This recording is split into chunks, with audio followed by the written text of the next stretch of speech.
Let's quickly understand how real-world C++ programs are organized. Up till now, we have written everything in a single .cpp file. That is the file with the class, the functions, and the main function all in one place.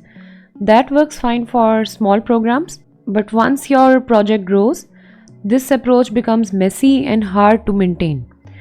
In practice, we separate our program into multiple files based on their roles. So let's look at the structure. The header file with usually the .h extension declares the class and its members. So think of it as a blueprint. Secondly, the source file, the file with extension .cpp, contains the actual code that defines what those member functions do. And finally, the main program, your main.cpp file, includes the header file, uses the class, and for example by creating objects or calling methods. So this modular approach helps us with encapsulation, in which you keep the implementation details hidden. It also helps with the compilation speed, as only the changed files are to be recompiled. And this approach also exists in teamwork, as multiple developers can work on different modules independently. Let's look at a small example to make this concrete.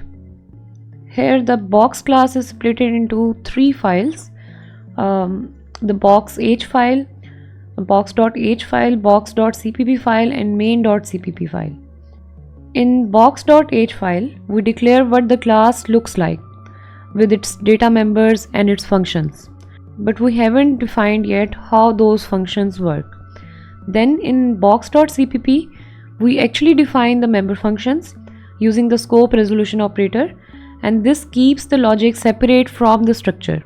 And finally, in main.cpp, we include our header file with #include box.h line. Compiler now knows what a box is and can safely create an object and call its methods. This kind of organization is very essential once we start working with multiple classes that maybe interact with each other, which is exactly we will be doing when we will explore functions interactions with objects in the next session. Look at the first file, box.h. The first two lines are special mechanisms called header guards, the #if and def block. So these prevent the compiler from including this header multiple times by mistake. For example, if a file is included twice indirectly through another header, so these guards ensure that it is processed only once. And finally, the #endif tag is to end this header guard. The header file only tells the compiler what exists, that there is a class called box and it has a certain functions, but the actual function code lives in box.cpp. When we compile, the linker connects all these pieces together. And finally, in main.cpp, we just included box.h. We just include box.h. So the compiler now knows what a box is and can call its functions. Now that we understand how multi-file organization works and what these header guards do, I'm going to give you a practical example of a class or DynArray class that we have already seen, but this time it is implemented through multiple files. So we will see how splitting it keeps the code cleaner and more maintainable, especially when the code grows. We start with the header guard, dynarray.h. Notice the first line, pragma once. So pragma once is also like if and def, but this is a modern and simpler replacement for that old style include guards, if and def and define.